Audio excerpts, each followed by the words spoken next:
There's a few of her books here that I am super intrigued in, like this one. It's a bit of a feat for a day, The Last Contract of Isuko. I feel like I've got a lot of questions surrounding the mission that she's on. Like, it kind of was that little trigger that started connecting all the dots. Also have heard nothing but good things about Into the Blue.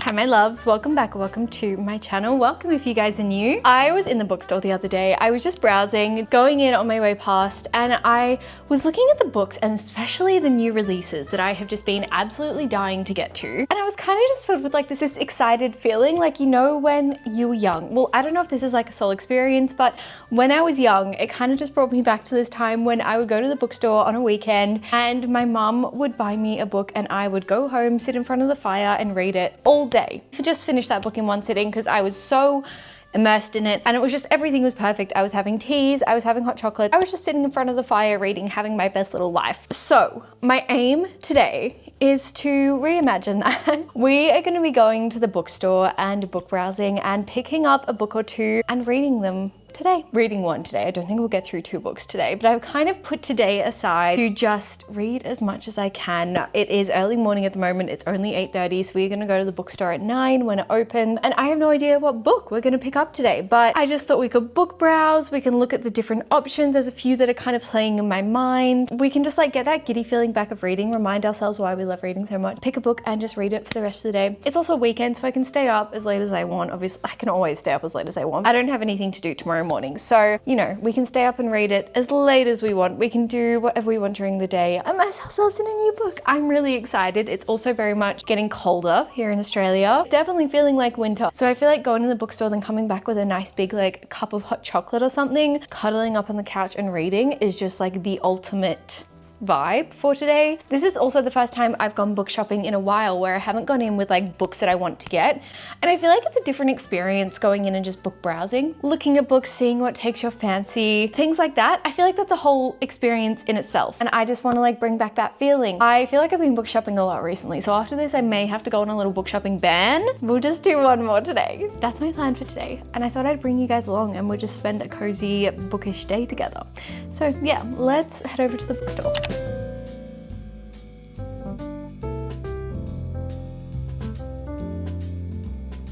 One option I could definitely do is Cara Bastern. There's a few of her books here that I am super intrigued in, like this one. Also have heard nothing but good things about Into the Blue by Emma Brody. I think it's like a contemporary romance. I completely forgot we had an Elsie Silver out. Okay, this one's gonna be hard to pass up.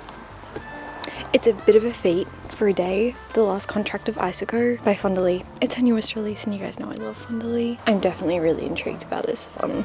I'm gonna hold on to it.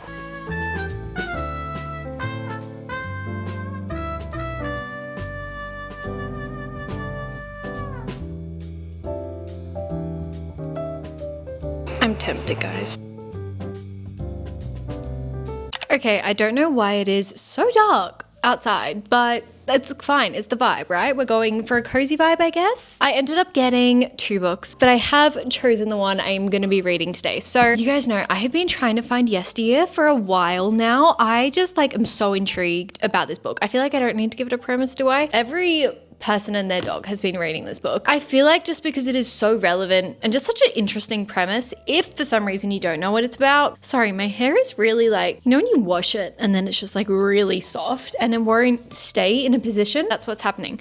Anyway, this one is about a tradwife influencer who has this whole like depiction of her life online, and then one day she wakes up and she's like transported back to, when is it? I want to say like 1700s or something like that. Like when tradwives were like, that was like their job, to be at home and be a stay-at-home mum, and like what it was actually like. I know it's a kind of thriller, like psychological thriller type historical fiction situation. No idea, but I haven't seen one single person read this. Actually, maybe one. But like, not a lot of people have read this and been disappointed. Most people give it like a 4 stars or more. Also love the cover. So I ended up getting that one because I know I want to read that soon anyway. And then the one that I have started already is The Last Contract of Isuko by Fonda.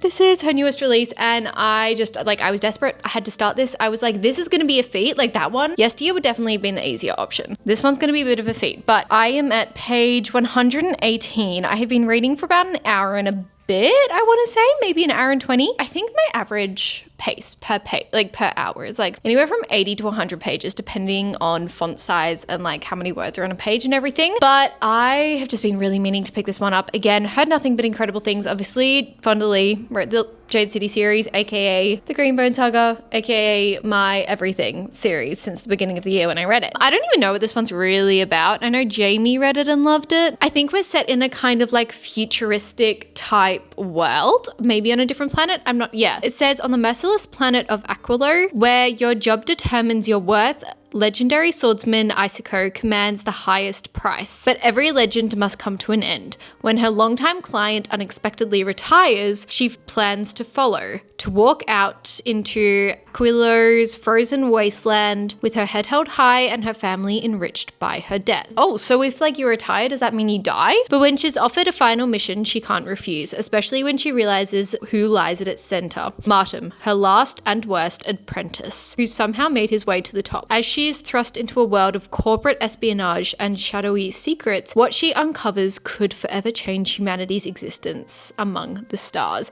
So we're set in a different planet. What I feel like Fonda Lee does absolutely incredibly well is creates unique, complex politics, but then writes in a way that is quite easy to follow. And you're like, whoa, how am I understanding this right now? I didn't think I was that intelligent. Like, I didn't think I could follow this. And then you're like, then you can, because Fonda Lee is an incredible writer and she makes it easy to follow, even though it's quite a complex system. So far, I'm loving it. I am really liking it because what's really different about this book is that our main protagonist, Isako, which I think I'm saying that right? Isako, maybe. She is an older protagonist. So she is almost 50. And there are a few books that I've read, and like one of the main reasons I will love it is because the protagonist is older and therefore more mature. They've had more real world experience and they're honestly a little bit more relatable. I know I'm not 50, obviously, but I just find that when it's an older protagonist, they've definitely had life experiences and they often can reflect on that, and it's often going to inform their decisions going forward, and they're not necessarily going to make really stupid decisions, which I always appreciate. So this is a science fiction, it says. That's so fun. But I'm really liking it so far. I think our main protagonist is really different to anything I've read before, which is super refreshing. Sometimes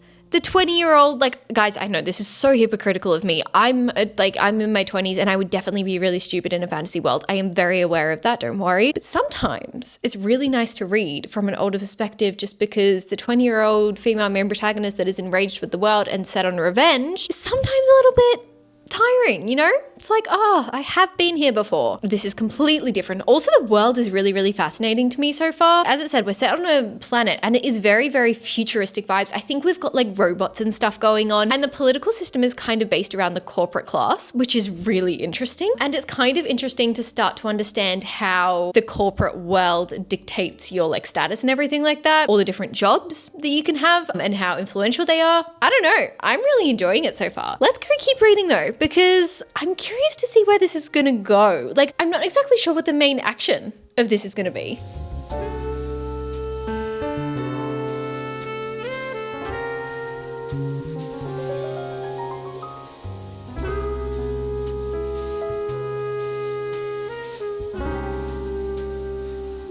It's about 4 o'clock now and I've made progress. I am at page, where am I? 212. I did have lunch with my mum. Pause to our readathon, should we call it? Is that what we're having today? Guys, I'm having a great time with this book. I am enjoying this world so much. I think it feels really refreshing. It feels so different to what I've been reading this month, and I really, really needed that. I have been reading so many romances, high fantasies, historical fantasies, like just really intense, detailed fantasies. And look, don't get me wrong, this is definitely intense and detailed, but there's like this added sense of, I want to say like humor involved in it.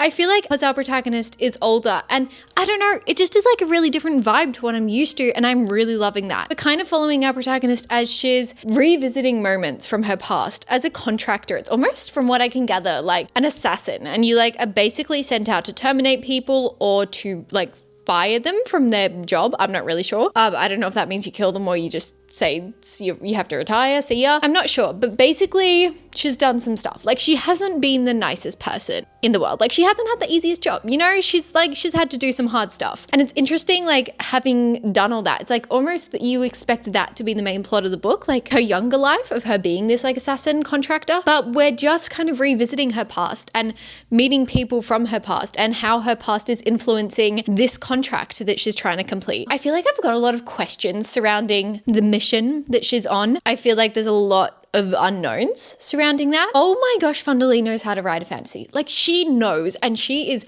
so good at just immersing you in her stories. Her characters are ridiculously good. Like, they have no right being this addictive. I'm obsessed with, I think it's Isako. At least that's what my audiobook said. I put my audiobook on earlier when I went for a walk with Maisie, and I think I got through 2 or 3 chapters, so I guess it helped a little bit, but I've just been reading it physically otherwise. But she was saying Isako. It's also a really interesting world that I'm getting used to, because like we've got a lot of high advanced technologies that play a big role in like the research, in keeping up with people's status, whether they are alive and well or otherwise. And we also just kind of got introduced to another key character, and I really like their vibe. Like, not even just romantically, just their dynamic is wonderful together. They have this kind of sense of, I want to say banter, but in the sense that they just like, they've both been through a lot. They both know what this job entails, and being together doing this is just, I don't know, guys, I'm really, really liking them. Like, so far enjoying it kind of more than I thought. I feel like I always have this idea in my head that I'm not going to enjoy a science fiction, or that it's just like not my kind of world, because historically I haven't read a lot of them, and some that I have read, I'd say it's more dystopian though. I just don't think a dystopian is always going to hit for me, because like I think of Shatter Me and stuff like that, and I'm not a big fan. But then I'm like, oh, but then the Divergent series was a vibe. But then I was like, was I just 13? I don't know. And then science fiction kind of falls into that same realm for me. I feel like fantasy, like classic fantasy, is my safe space. That's where I feel happiest. That's where I can just like immerse. It's like my other world that I can just transfer myself into. Whereas I'm still getting to know science fiction. I'm still getting to know this world. And obviously fantasy, I feel like you're going to have a lot of overlapping things. Like, you're going to have some sort of magic, whether that's an elemental base, whether it's based off something else. You're going to have mythical creatures, usually fae or something like that. Whereas I feel like science fiction is so interwoven into modern society in a sense. Even though we're set on a different planet, and like I'm thinking about Red Rising as well, set on a different planet, there are still similarities. And especially in this one, it kind of feels very like just a more advanced version of our world, very much more advanced, especially on the technical side. Also, there's this whole thing where you can like age mentally. Your brain can age, but your body doesn't have to. So it's like you're immortal, but then your brain is only going to live to like 150 years. So you're only going to have that, but I guess it's like what, 50 to 70 more years than you would usually have? But only like certain people can access that. Not everyone can be like that. Almost halfway through. Guys, it is going to be a feat for me to read this tonight. But you know what? I believe in myself, and if we finish it tomorrow morning, we finish it tomorrow morning.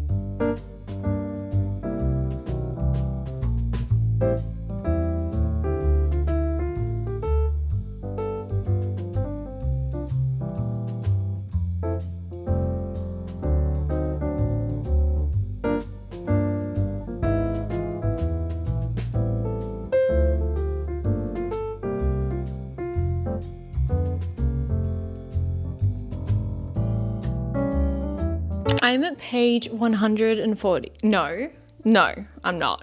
I'm at page 340. Guys, this is so good. I'm shocked that not more people are talking about this, to be like completely honest with you. A shift, shall we say, happened, or like a big plot point happened that I feel like it kind of was that little trigger that started connecting all the dots. When that happened, I wish I got it on camera, because I was just like, like it was one of those like plot twist kind of vibes, but also it's just like this full circle satisfying moment. You're like, oh my gosh, everything makes sense now. And then from that point onwards, there just keeps being little tiny things where you're like, oh, that's why this is happening, and blah, blah, blah, blah. A lot is making sense now, and I'm really happy about it. Like, why would I didn't like not trust Fonderly to come through with that, but like I should have been ready. I feel like it caught me off guard. I'm having the best time. This doesn't even feel like, it's not a challenge, it's just reminding me why I love reading, obviously, but like it doesn't even feel hard to finish this book,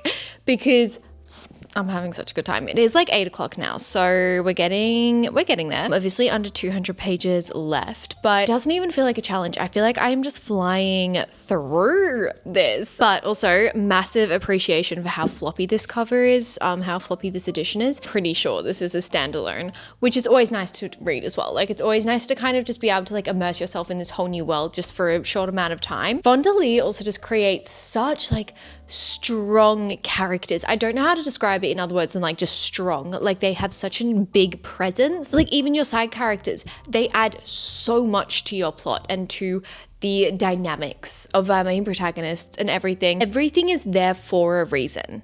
That is the best way I can describe it. Nothing feels coincidence or by accident. Like, everything is there and has a reason, and I love that. And you may not know that reason until towards the end of the book, but you will know it because she's an absolute genius. I am like dying on that hill. She just kind of takes like really everyday kind of things, and it's almost just like looking at these high political corporations that kind of are a major influence in society and class and civilians in general.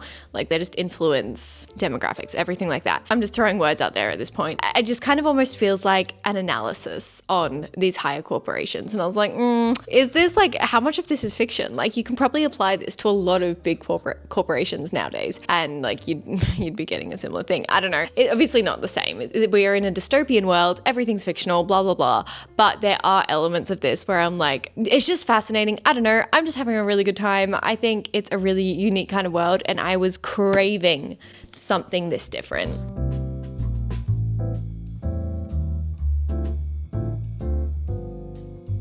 So as you could see, I didn't quite finish the last contract of Isako last night. I had about 50 pages left, and I couldn't quite do it. I wanted to, like, you guys know me, I like to be as present as I can as well when I finish books, because I don't want the ending to just fly over my head. I actually really, really liked this book, like so much more than I thought I was going to. I knew I was going to like it, but as I said earlier in the video, like sci-fi, science fiction / kind of dystopian feeling books, they're not usually my cup of tea. Like, I'll read them and I'll enjoy them, but I'm not usually going to give them a super high rating. Like, I don't know, something about them, it just makes it a little bit harder for me to connect to them in those kind of settings. I'm not exactly sure why, but I really, really enjoyed this. Would highly recommend just picking it up and reading it and immersing yourself in it. It's also just so satisfying to finish a book so quickly, but not in the sense that you were rushing it the entire time, just the sense that like you were enjoying it the entire time and actually like wanted to just read it as much as you could. I clearly am in my PJs, by the way, because it's early morning, it's only 8 o'clock. I really loved our characters. I really, truly did. I love Cobb. If you've read it, I love Cobb. I just feel like Vonda Lee creates such strong characters, and I love them so much. I also just love that this is probably for the first time for a while that I've been reading through a main protagonist's eyes who I don't hate, like who doesn't really annoy me and who I'm not like, why did you do that? Like, what are you doing right now? Like, a lot of her actions made a lot of sense. And I was like, oh wait, this is actually rational, which was really nice. And then I had one thing that I wanted to kind of happen at the end that I feel like really would have tied everything together and made this a standalone. And it happened. And I was really happy about it. And I was like, look, I'm not saying that this was like a really wholesome book, because oh my God, there was some like brutal things that happened in it. But I'm just saying, like, overall, it was just, I don't know. I just really liked it. And I connected with our characters so much quicker than I thought I was going to. I also liked the aspect of, if you're a contractor, you kind of have like your own weapons. So I was about to say Vonda Lee. No, Isako is a long swordswoman. So she only works with a sword. And like there was this scene with like a gun. She's like, yeah, I've never used a gun before and stuff. So it's kind of like they stick to their areas of expertise. And I just found it really, really interesting. To be honest, there was a little bit more I wanted, but I feel like it was just because it was such a new, intense world that I was like, oh, I have so many questions about it. I want to know more about this. I want to know more about this. I feel like because it was a new world, I'm not used to getting immersed in such a creative world and then having it taken away from me. I don't know. That's a me thing, I guess. I'm debating between a 4.25 and a 4.5. Like, I really, really liked it. I'm thinking a 4.5 because I've read it so quickly. I also really want to read Yesteryear soon. I think I might leave this for my June TBR. Hopefully we can get it on the June TBR because I think this would be a really great book to break up some of my reads, but I think that'd be a really great option. And I think they're both great purchases, to be honest. I feel like we're having such a crazy year of book releases that it's kind of a little bit overwhelming to keep up with them all. But I think that brings us to the end of today's video. So I hope you guys enjoyed. This was a bit of a different video, but I would love to do it more often if you enjoyed. I think it's really fun, really cozy. Hopefully something you can just kind of put on in the background whilst you're maybe reading. But yeah, thank you for watching to the end if you have. It truly means the world to me. I love you guys so much, and I will see you in my next video.